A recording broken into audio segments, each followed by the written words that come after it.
Mon podcast IMO.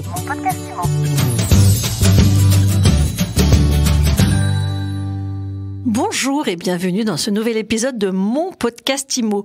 On parle recyclage urbain aujourd'hui et je suis avec Mathieu Descoux. Bonjour. Bonjour. Vous êtes président de Novaxia Investissement. Vous venez de vous installer rue Saint-Charles dans le 15e. Comme on n'est jamais mieux servi que par soi-même, vous avez testé pour vous-même le recyclage urbain. C'est exactement ça, Ariane. Donc nous sommes des spécialistes du recyclage urbain. Donc il était naturel pour nous d'acheter cet ancien garage qui a été un data center et de le transformer en des bureaux entre guillemets 3.0, des bureaux où on se rencontre avec beaucoup d'espaces partagés et de garder des éléments du passé, de recycler des éléments pour en faire un lieu tout à fait sympathique, je l'espère, pour nos collaborateurs. Mais aussi, et c'est important, ouvert sur la ville. Nous avons fait en sorte que ce bâtiment soit ERP, établissement recevant du public, parce qu'un bâtiment de bureau aujourd'hui n'est occupé que 15% de son temps. Nous avons mis en place le télétravail chez Novaxia, donc nous voulons que ce bâtiment vive et pouvoir le prêter, comme nous le faisons sur les bâtiments que nous achetons, à des associations, à des écoles, à d'autres associations d'habitants du quartier, pour que eux puissent l'utiliser quand nous ne l'utilisons pas. Bon, alors voilà, les présentations sont faites, on sait où vous travaillez. Quel regard vous avez aujourd'hui sur la conjoncture immobilière en matière de bureaux, de commerce ? Alors, la conjoncture de bureaux et de commerce, elle est trouble, Commerce, ça a un petit peu commencé avant 2020. Bureau, ça s'est accéléré en 2020 avec toute une période de questionnement. On arrive aujourd'hui à la fin des questions. En tout cas, on arrive à y voir clair, notamment sur le besoin des entreprises, puisque les entreprises expriment le souhait de prendre moins 30% de bureaux en plus. Ça, c'est dû concrètement au flex office et au télétravail, et de prendre finalement du moins bureau, mais du mieux bureau. Ce qui fait que des bureaux centraux bien adaptés et dans l'air du temps sont plébiscités, tandis que des bureaux périphériques et de première couronne, eux, ne vont plus trouver preneur et donc vont être obsolètes et vacants. Ce qui veut dire aussi que leurs prix vont baisser. Ce qui veut dire que leur prix, mathématiquement, va baisser, puisque sans locataire, un immeuble de bureau ne vaut que par la qualité de sa construction, c'est-à-dire pas grand-chose.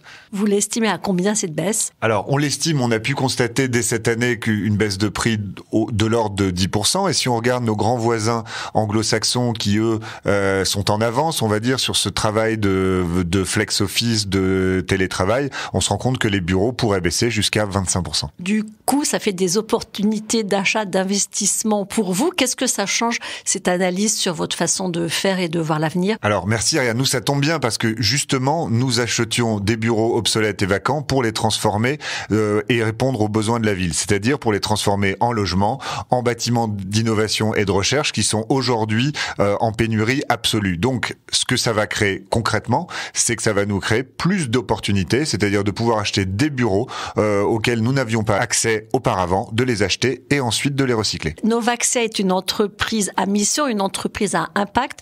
Vous récoltez de l'argent auprès d'épargnants qui investissent chez vous.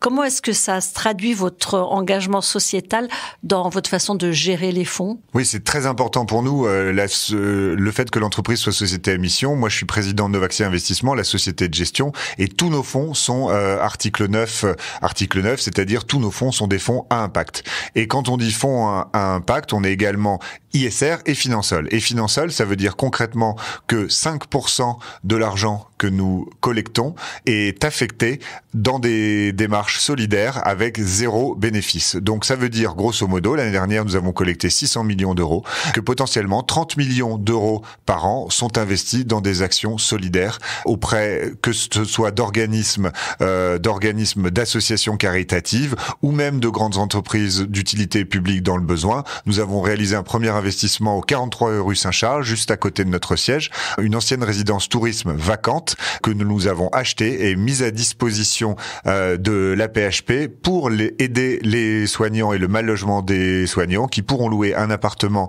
tout à fait agréable à la moitié du prix du marché. Pour finir, est-ce que selon vous, épargne et investissement immobilier à impact, est-ce que c'est compatible ? Est-ce que ça fonctionne ? Est-ce que c'est pas uniquement des arguments marketing ?